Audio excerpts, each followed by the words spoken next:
Hello hello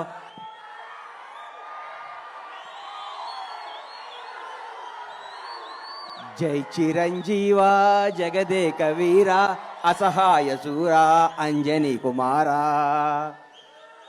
ఏ బ్రహ్మ ముహూర్తాన Konidela Venkatrao megastar Chiranjeevi అనే శివశంకర్ ప్రసాద్ అంజనమ్మ కడుపున బీజ వేశాడో గాని ఆ బ్రహ్మ ముహూర్తం 71 సంవత్సరాల నుంచి నిరంతరం వెలిగిస్తూ అభిమానుల్ని రక్షిస్తూ ఎందరికో జీవనాభాది కల్పిస్తూ అందరికీ నేనున్నానని భరోసా ఇస్తూ ముందుకు నవజీవకుండా తిరుగుతున్న మెగాస్టార్ చిరంజీవి గారికి జన్మదినం సందర్భంగా నా హృదయపూర్వక పాదాభివందనాలు తెలియజేసుకుంటూ నేను ఈరోజు ఏడుకొండల వెంకన్న సాక్షిగా, శ్రీశైలం మల్లన్న సాక్షిగా, బెదవాడ కనకదుర్గమ్మ తల్లి సాక్షిగా, సింహాద్రి అప్పన్న సాక్షిగా, యాదగిరిగుట్ట నరసింహస్వామి సాక్షిగా, నేను కొలిసే అయ్యప్ప స్వామి సాక్షిగా నిజాలే మాట్లాడతా.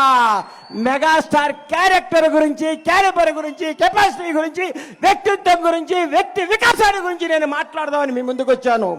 చిరంజీవి ఏ బ్యాక్గ్రౌండ్ లేకుండా, ఏ రౌండ్ లేకుండా ఒక కానిస్టేబుల్ కొడుకుగా చదువుకొని కుర్రాడులా చెన్నై నగరంలో అడుగుపెట్టినప్పుడు మీ అభిమానులందరూ ఎవరి కుర్రాడు, ఎవరి అడ్రస్ లేని వ్యక్తి అన్నాళ్ళకి ప్రపంచవ్యాప్తంగా ఉన్న తెలుగు వారందరికీ మెగాస్టార్ అంటే ఏంటో మహోన్నత వ్యక్తి మెగాస్టార్ చిరంజీవి.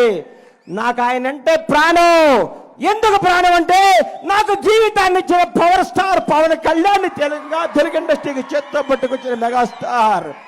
ఈ భారతదేశంలో ఏ నటుడికి, ఏ మెగాస్టార్కి దగ్గర అదృష్టం రామ్ చరణ్ రూపేణ ఆయన లెగసీని కంటిన్యూ చేయడానికి పుట్టించిన మహోన్నత వ్యక్తి చిరంజీవి. ఎంతో మంది స్టార్లు ఉన్నారు. భారతదేశ వ్యాప్తంగా ఉన్న స్టార్లందరికీ ఒక సూపర్ స్టార్ ఇంకో సూపర్ స్టార్ పుట్టాడా? ఒక మెగాస్టార్ మెగా పవర్ స్టార్ పుట్టాడా? ఏం కొడుకుని కన్నావయ్యా మెగాస్టార్? నీ వ్యక్తిత్వం గతంలో చాలా మంది ఓరు దాటేదాకా ఓరి మల్లనని పనిలేక బోడి మల్లన్ అంటున్న ఈ రోజుల్లో చిరంజీవి గారు అన్నా నీ వెనకాల ఎంతమంది ఉంటే ఏంటి, ఊడితే ఏంటి? నీ క్యారెక్టర్ భావి తరాలకి, భవిష్యత్ తరాలకి ఒక రామాయణం, ఒక భగవద్గీత, ఒక భారతదేశ స్వతంత్రానికి పోరాడే కాదల్లాగా చిరంజీవి చరిత్ర కూడా అందరి హృదయాలు లిఖించుకుంటారని నేను మీ అందరికి గర్వంగా చెప్తున్నా. చిరంజీవి వ్యక్తిత్వం. ఈ మధ్య నేను చిరంజీవి గారింటికి వెళ్ళి మర్చిపోయి మీకు చెప్పడానికి వెళ్తే అన్నయ్య కొంచెం లేట్గా వచ్చాడు. ఏంటన్నా లేట్గా వచ్చావన్నా? మా చెల్లికి నడువు నొప్పిగా ఉంటే జెండు బాంబు రాస్తున్నారు ఆ లోపల అన్నాడు. అదే చిరంజీవి క్యారెక్టర్. ఈరోజు కూడా 85 ఏళ్ల తల్లిని కొడుకులాగా పట్టుకొని కాళ్ళ ఒత్తుతూ ఇంట్లో పెట్టుకొని కంటికి రెప్పలా చూస్తున్న క్యారెక్టర్ చిరంజీవిది. చిరంజీవి వ్యక్తిత్వం ఎవరికి తెలుసు? కంటికి రెప్పలాగా తన కుటుంబాన్నే కాదు నానుకునే వాళ్ళందరినీ. 25 సంవత్సరాల కింద బండ్ల గణేష్ ఏందండి అడ్రస్ లేనోడిని, అడ్రస్ అంటే తెలియనోడిని. అన్నా నేను ఇల్లు కట్టుకున్నానంటే నా అడ్రస్ ఎత్తుకుంటూ చాట్ దగ్గర వచ్చాడు నడువు నొప్పితో. ఆ రోజు మెగాస్టార్ శంకర్ దాదా లాంటి బ్లాక్ బస్టర్లు కొట్టి యావత్ భారతదేశం చిరంజీవి చూడాలనుకున్న రోజుల్లో 50 కిలోమీటర్ల నడువు నొప్పితో వచ్చిన మహోన్నత వ్యక్తి మెగాస్టార్ చిరంజీవి.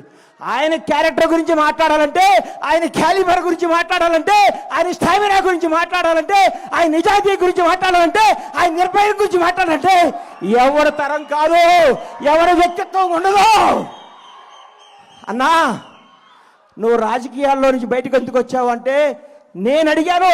ఇదే స్టేజ్ మీద గోవిందులందరూ వాడే ఫంక్షన్లో కూర్చుంటే అన్నా మీరు రండి, యాక్ట్ చేయండి, మీకు దండం పెడతా, మీరు రావాలి, మీరు డాన్స్ చేయాలి, మీరు భారతదేశ తెలుగు చలనచిత్ర పరిశ్రమలో వచ్చిన స్థాయిగా ఉండాలని నాలాంటి అభిమానులు ఎంతో మంది అడిగితే ఆయన వచ్చి మళ్ళీ దుమ్ము దులుపుతున్నాడు, హిట్ల మీద హిట్లు కొడుతున్నాడు. ఆయన నుంచి అందరూ నేర్చుకోవాలి. సినిమా వెనకాల సినిమా ఎక్కిస్తూ, సినిమాతో సినిమాలు పెంచుతూ, ఎంతో మందికి వినోదాన్ని ఇస్తూ, ఎంతో మందికి హక్కుని చేర్చుకొని ప్రతి ఒక్కరికి నానుకున్న వాళ్ళందరికీ చేతునిచ్చి ఆయనలో స్వార్థం ఉంటే ఆయనే నేనే ఉండాలనుకుంటే నేను ఉండాలి, నా కొడుకు ఉండాలనుకుంటాడు.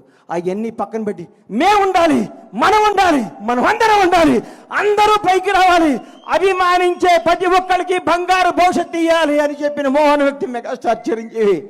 చిరంజీవి అనేవాడు ఇండస్ట్రీలో రాకపోయింటే నాలాంటి వాళ్ళు వచ్చేవాళ్ళు కాదు. ఎందుకంటే ఇండస్ట్రీ అందదేమో సామాన్యులకి అందరూ ఒక కలేమో అని అనుకుంటున్న రోజుల్లో ఒక చిరంజీవి కూడా మెగాస్టార్ అవ్వచ్చు, కష్టపడే ఎవడైనా సినిమా ఇండస్ట్రీలో పైకి రావచ్చని అడ్రస్ కల్పించిన మహోన్నత మెగాస్టార్ చిరంజీవి. ఆయన గురించి కొందరు మాట్లాడుతుంటారు, చిరంజీవి తొక్కేశాడు. చిరంజీవి తొక్కుతాడా? చిరంజీవి ఎవరిని తొక్కడయ్యా? ఎక్కుతాడు, ఎక్కిస్తాడు, లేపుతాడు, లేపి కూర్చోబెడతాడు.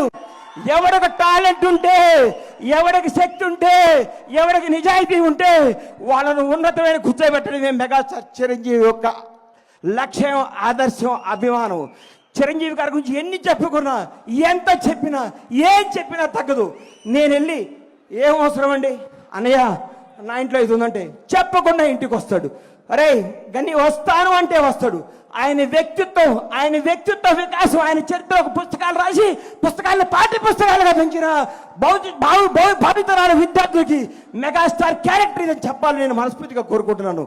ఇంకొకసారి చెప్తున్నా, చిరంజీవి గారి గురించి ఎవరేం మాట్లాడుకున్నా, ఎన్ని వేసుకున్నా అల్ప సంతోషం, వాళ్ళు ఆనందపడాల్సిందే. కానీ ఒక మహోన్నత వ్యక్తి గురించి మాట్లాడితే ఏమో ఉపయోగం?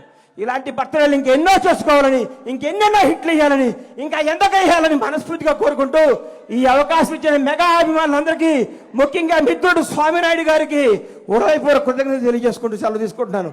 జై చిరంజీవి, జై జై చిరంజీవి, జై పవర్ స్టార్.